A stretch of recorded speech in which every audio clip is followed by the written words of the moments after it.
ஓ, அப்போ இப்போ இந்த இடத்துல நீங்க அழுத்தமா சொல்ல வர்ற விஷயம் வந்து அந்த மனிதனுடைய சுயமே அங்க இல்லை. இல்லை இல்லை, அவர் சூழ்நிலையினுடைய தாக்கத்தினால் ஒரு வேஷம் போட்டிருக்கிறார்.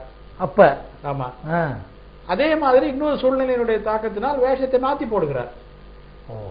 ஆனால் அவர் போட்டிருப்பது வேஷம் தான். நிச்சயமா அவர் அவரா இல்ல, அவரா மாறவில்லை, அவர் மாறவில்லை. ஆனால் உண்மையிலேயே உண்மையிலேயே சிந்தித்து எந்த விதமான சூழ்நிலையினுடைய தாக்கமும் இல்லாமல் சூழ்நிலையினுடைய எதிர்ப்பு இருந்தால் கூட, அது முக்கியமான விஷயம். ஆமா, சூழ்நிலையுடைய எதிர்ப்பு இருந்தால் கூட கன்வின்ஸ் ஆகி ஒரு கொள்கைக்கு அடிமையானவர்கள் வரை அதை மாற்ற மாட்டாங்க. மாற்றுறதுக்கு ஆள் இருந்திருக்காங்க, நம்ம பாக்குறோம். ஆமா, பாக்குறோம். அது மாதிரி தான் பெரியார். அவருக்கு சின்ன வயசுல இருந்து 97 வயசு வரைக்கும் கடவுள் நம்பிக்கை இல்லை. ஆமா, அவர் அதுல எந்த விதமான மாற்றமும் கிடையாது, காம்ப்ரமைஸே பண்ணல. ஆமா, ஏன்னா அவர் ஆழ்ந்து சிந்தித்து ஒரு முடிவுக்கு வந்து இது இல்லை என்று அறிவியல் பூர்வமாக அவர் அதை அடாப்ட் பண்ணுகிறார். அப்படி இல்லாம இப்ப அவருடைய ஃபாலோயர்ஸ் என்று சொல்லலாம், அவரால் ஈர்க்கப்பட்டு அவரோடு சென்று இணைந்தவர்களில் பலர் இருக்கலாம், கடவுளை நம்பாமல் இருக்கலாம்.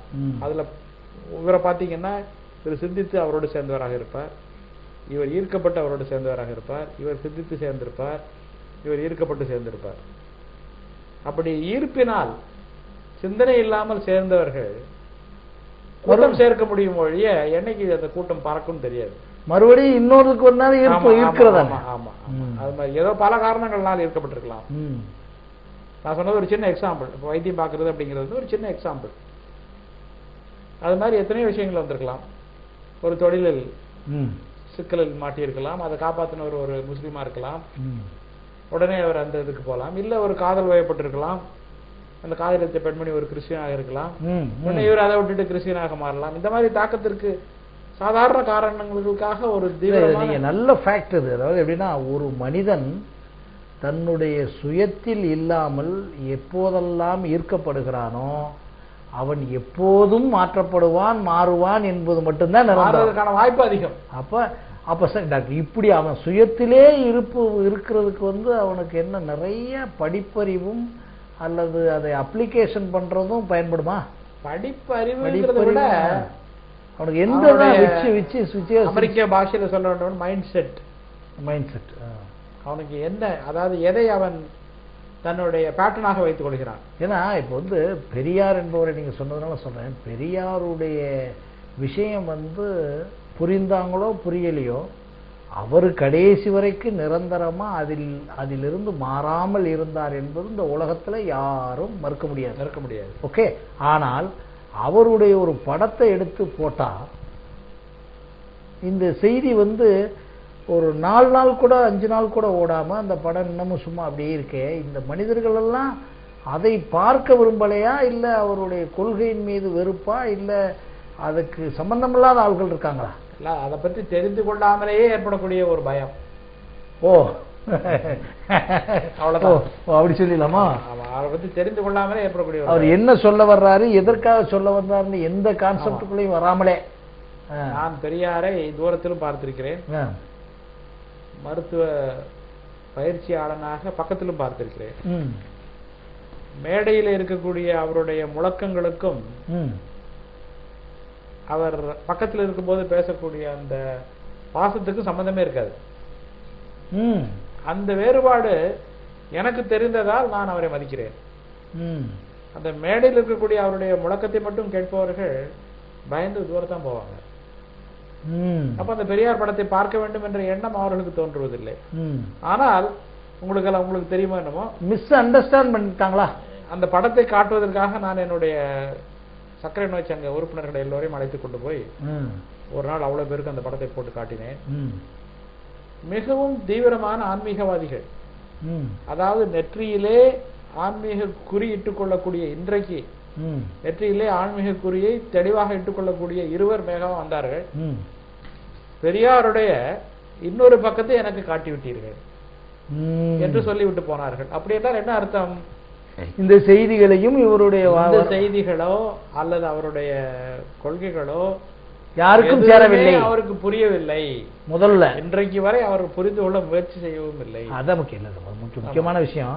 ஆமா. புரியவில்லை என்பதை காட்டிலும் முதல்ல நீங்க இதைத்தான் அழுத்தி அழுத்தி சொல்றீங்க, அவன் முயற்சியே செய்யவில்லை. அதாவது நான் இன்னொரு, அதாவது எப்படி பெரியார் என்னுடைய வாழ்க்கையில் ஒரு தாக்கத்தை ஏற்படுத்தினார் என்பதை சொல்ல வேண்டும் என்றால், நான் ஆரம்ப பள்ளியில் படித்துக் கொண்டிருக்கும் பொழுது ஒரு கால் பரீட்சை லீவ் வருது.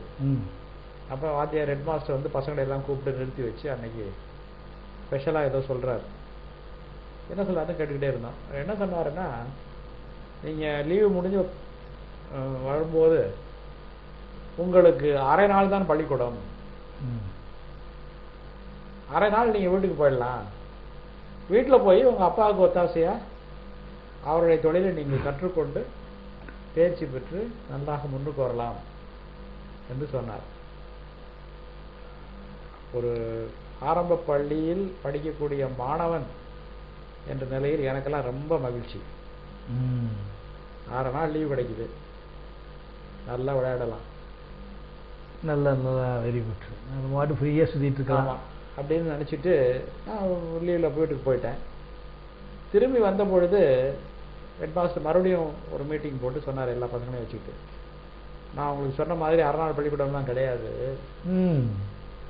பெரியார் என்ற ஒருவர் கலாட்டா பண்ணி அந்த சட்டத்தை நீக்கி விட்டார்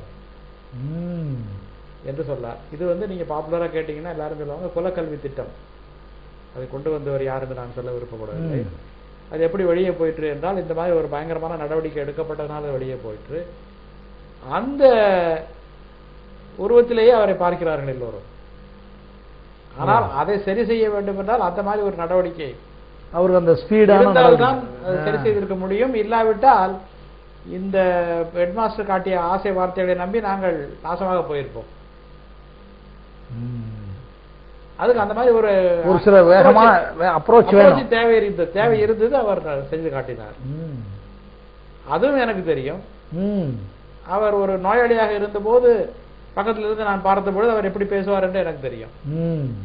ஆனால் என்னால் புரிந்து கொள்ள முடிகின்றது, என்ன மாதிரி எல்லாரும் புரிந்து கொள்வார்கள் என்று நான் நம்புவதற்கு இடமில்லை. அப்படி சொல்லலாம் நீங்க, கரெக்ட். அதை புரிந்து கொள்ளாத ஒன்றுதான் மிஸ் அண்டர்ஸ்டாண்டிங், அப்படிதான் சொல்லலாம். Not even understanding, not even understanding, yes, not even understanding.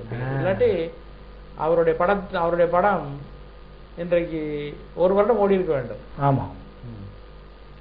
அப்போ இந்த மாதிரி நிகழ்வுகள்ல இவங்களுக்கு வந்து அண்டர்ஸ்டாண்டிங்கே இல்லை, பயம், ஒரு இனம் புரியாத ஒரு பயம், இனம் புரியாத பயம், விவரமே தெரியாம பயந்து விலகி போகுது. அந்த மாதிரி அப்படி போகும்போது நிச்சயமா நீங்க சொல்ற விஷயம் அறிவியல் பூர்வமானத்தானே இருக்கு. ஒரு விஷயத்தை அறிவு வளர்வதற்கே இவன் வந்து ஒழுங்கா கேட்கணும் இல்லைங்களா? ஆமா ஆமா ஆமா. அதாவது நான் எப்பொழுதுமே கேட்கணும் பார்க்கணும் இல்லைங்களா? அதாவது நீங்கள் கேட்ட மாதிரியே என்னுடைய தாயார் ஒரு நாள் கேட்டாங்க, உனக்கு எப்படி இந்த கடவுள் நம்பிக்கை போனது என்று கேட்டார்கள். நான் எல்லாத்தையும் படிச்சு பார்த்துட்டு தான் எனக்கு நம்பிக்கை போயிடுச்சு அப்படின்னு. உனக்கு ராமாயணத்தை பத்தி என்ன தெரியும், உனக்கு மகாபாரதத்தை பத்தி என்ன தெரியும், உனக்கு கீதையை பத்தி என்ன தெரியும் அப்படின்னு அவங்க கேட்டாங்க. அப்ப நான் சொன்னேன், நீ கோவிச்சுக்காம நான் கேட்கிற கேள்விக்கு நீ ஒரு பதில் சொல்லு. மகாபாரதத்துல அனுமார் எங்க வர்றாருன்னு கேட்டேன்.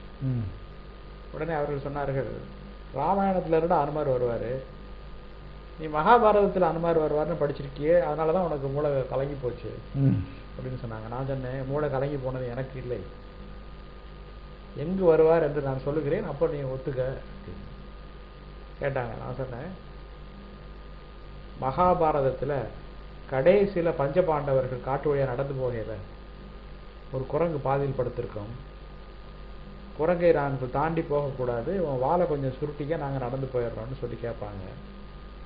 அப்போ அந்த குரங்கு சொல்லும், எனக்கோ வயதாகிவிட்டது, என்னால் வாழை கூட தூக்கி இந்த பக்கம் போட முடியவில்லை, உங்களில் யாராவது என்னுடைய வாழை தூக்கி இப்படி போட்டுட்டு நீங்க போங்க அப்படின்னு சொன்னோன்னே எல்லாரும் ட்ரை பண்ணி பார்க்குறாங்க, தூக்கவே முடியல. அப்போதான் அந்த குரங்கு பார்த்து எல்லாரும் கேட்குறாங்க, நீ யாரு இவ்வளோ பெரிய பலசாலியாக இருக்கிறாயே அப்படின்னு. அப்போ அந்த குரங்கு பீமனை பார்த்து சொல்ல, நான் அவங்க அண்ணன் அப்படின்னு. அதாவது வாயுபுத்திரன் அனுமான், வாயுபுத்திரன் பீமன். பரிணாம கொள்கையவே சொன்ன மாதிரில இருக்கு. ஆமா, அப்படின்னு சொன்ன உடனே என் தாயார் ஒத்துக்கொண்டார்கள். சரி சரி உன் இஷ்டப்படி நீ என்னமோ செய் அப்படின்ட்டாங்க. அதனால எதிரியினுடைய செய்திகளையும் நாம் பரிபூர்ணமாக கற்று தெரிந்து கொண்டு மாற்றான் அதை எடை போட்டு பார்த்து விட்டு தான் நம்ம கொள்கையை பத்தி பேசணும்.